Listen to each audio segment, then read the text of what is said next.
नमस्कार, आप देख रहे हैं वॉच न्यूज और मैं हूं आपके साथ ताना सिंह। आइए नजर डालते हैं आज की 10 बड़ी प्रमुख खबरों पर।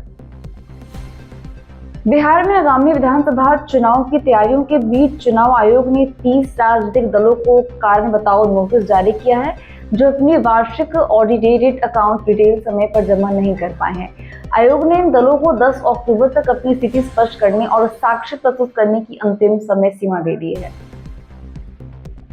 बिहार की राजधानी पटना मेट्रो शहर बनने की करीब है। इसकी उल्टी गिनती शुरू हो चुकी है। लगभग 14,000 करोड़ रुपए की लागत वाली इस परियोजना पर राज्य और केंद्र सरकार 20-20% खर्च कर रही है, जबकि शेष राशि जापान इंटरनेशनल कोऑपरेशन एजेंसी यानी कि JICA से प्राप्त हुई है। पटना मेट्रो 12 स्टेशनों पर दौड़ने के लिए तैयार है। नगर विकास मंत्री और भाजपा के नेता जीवेश कुमार ने बताया कि मेट्रो का संचालन सितंबर में ही शुरू होने वाला है।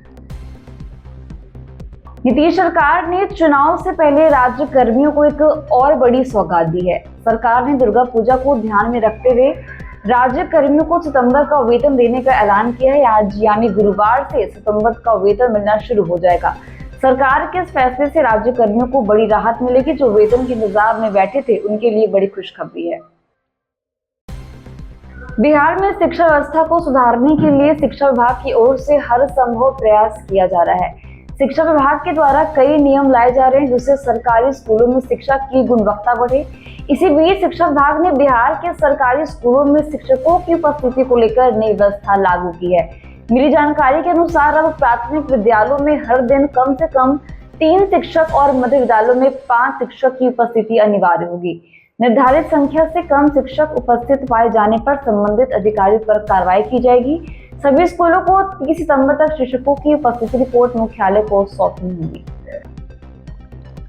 पटना हाईकोर्ट ने राजद विधायक रीतलाल यादव को चर्चित सत्यनारायण सिन्हा हत्याकांड में बरी होने के निचली अदालत के आदेश को रद्द कर दिया है।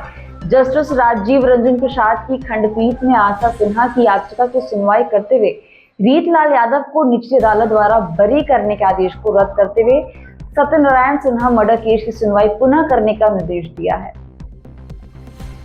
21 सितंबर को बिहार के सिवान जिला स्थित ग्यासपुर गांव में पुलिस की रेड और लोजपा रामविलास नेता और खान ब्रदर्स के छोटे भाई रईस खान की गिरफ्तारी ने सियासी हलचल मचा दी।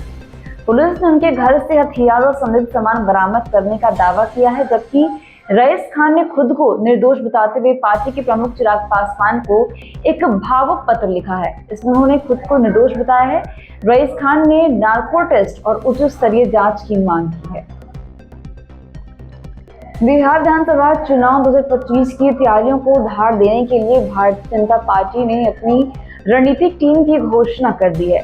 केंद्रीय मंत्री धर्मेंद्र प्रधान को बिहार चुनाव का मुख्य प्रभारी बनाया गया है। उनके साथ केंद्रीय जल शक्ति मंत्री CR पाटिल तथा उत्तर प्रदेश के उप मुख्यमंत्री केशव प्रसाद मौर्य को सह प्रभारी की जिम्मेदारी दी गई है। बिहार में दशहरा, दिवाली और छठ पूजा को लेकर शराब माफिया एक बार फिर से पूरी तरह से एक्टिव मोड में आ गए हैं। त्योहारों में शराब की डिमांड को देखते हुए माफिया दूसरे राज्यों से शराब की बड़ी खेप बिहार भेज रहे हैं। मुजफ्फरपुर में पुलिस ने एक लग्जरी कार से शराब की बड़ी खेप को जब्त किया है। जब्त शराब को त्योहारों में खपाने की योजना थी। बिहार के मुंगेर जिला नियोजनालय द्वारा दिव्यांगजनों को रोजगार और आत्मनिर्भरता को दिशा में प्रेरित करने के लिए एक विशेष जॉब कैंप और व्यावसायिक मार्गदर्शन शिविर का आयोजन किया जा रहा है। ये शिविर 27 सितंबर 2025 को सुबह 10 बजे से जिला नियोजनालय कार्यालय परिसर मुंगेर में आयोजित होगा। बिहार के सरकारी स्कूलों में शिक्षकों की उपस्थिति को लेकर नया नियम लागू किया गया है। जानकारी के अनुसार शिक्षा विभाग ने यह फैसला किया है कि अब राज्य के सभी प्राइमरी स्कूलों में हर दिन कम से कम 3 शिक्षक और मिडिल स्कूल में 5 शिक्षक की उपस्थिति अनिवार्य होगी। इतना ही नहीं, यदि निर्धारित संख्या से कम शिक्षक उपस्थित पाए जाते हैं तो उससे जुड़े अधिकारियों पर एक्शन लिया जाएगा। तो फिलहाल के लिए बस इतना ही। ऐसी 10 प्रमुख खबरों के लिए जुड़े रहिए हमारे साथ, देखते रहिए वॉच न्यूज। धन्यवाद।